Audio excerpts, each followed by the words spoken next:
الحقيقه ان الترب لازم هتبص على الثلاث مباريات المتتاليه بالنسبه للنادي الاهلي، هم تقريبا ثلاثه اهم ثلاث مباريات في الموسم حتى الان. مباراه الزمالك في السوبر، ثم توقف، ثم بترجع على اول مباراه على ارضك قدام شبيبه القبائل في دوري ابطال افريقيا، وتاني مباراه للجيش الملكي في المغرب.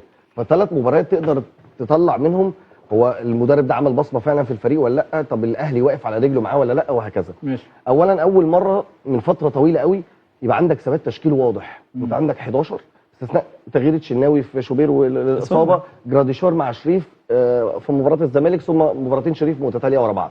بس ال 11 خلاص بقوا اساسيين، الفكره بقت واضحه. يعني بمنتهى البساطه النهارده بتشوف الجون بتاع بن رمضان بيلعبها لتريزيجيه، هي نفس الكوره اللي ديانج عملها لجراديشار في مباراه المصري بس في العارضه.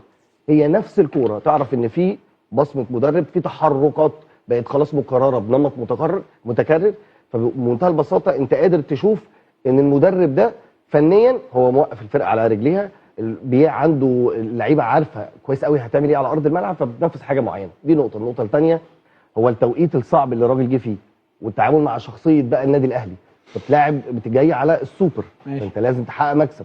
سيراميكا في الزمالك فخدت السوبر ثم توقف ثم بترجع، انت رجعت تاني على دوري ابطال افريقيا، محتاج ترجع لبصمتك. الاهلي مباراه شبيبه القبائل بتعمل اداء عظيم جدا، هايل جدا، بتسجل بغزاره، بتخلي لعيبه ترجع وتشارك وتسجل.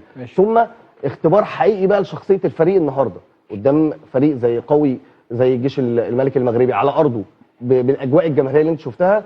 بمنتهى البساطه ركله جزاء اللعيبه الاهلي كتير احتجت فيها، ضربه جزاء تخرج اي فريق بره الجيم تماما، بالشحن الجماهيري بالقصه دي كلها. ودي نقطه كان بيعاني منها الاهلي بقى له فتره، ان الاهلي بيتهز شويه مع ريبيرو مثلا لما كان بيخش فيه هدف، كانت الامور بتفرط شويه. انت النهارده في اصعب اختبار باجواء بفريق مركز قوي نازل بال200%، فبعد الهدف ايه اللي حصل؟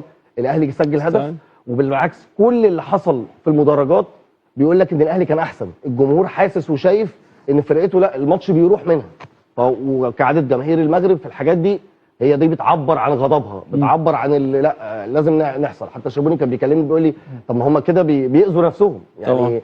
كان في الماتش ممكن يروح يجي، بس يحسب للعيبه، يحسب لشخصيه الاهلي ان هو انت بتعرف ترجع في المباراه بالشكل ده، وكل ده هتحطه مع راجل عمل شكل فني مهم جدا النادي الاهلي. انت بقيت تشوفه مكرر مباراه 2 3، ثم الشخصيه اللي اكتسبوها من المدرب اللي فعلا قدر يخلي في ظروف ماتش قمه، ماتش في اول في دوري ابطال، ماتش ثاني في المغرب، يعدي الاهلي بر الامان يعني.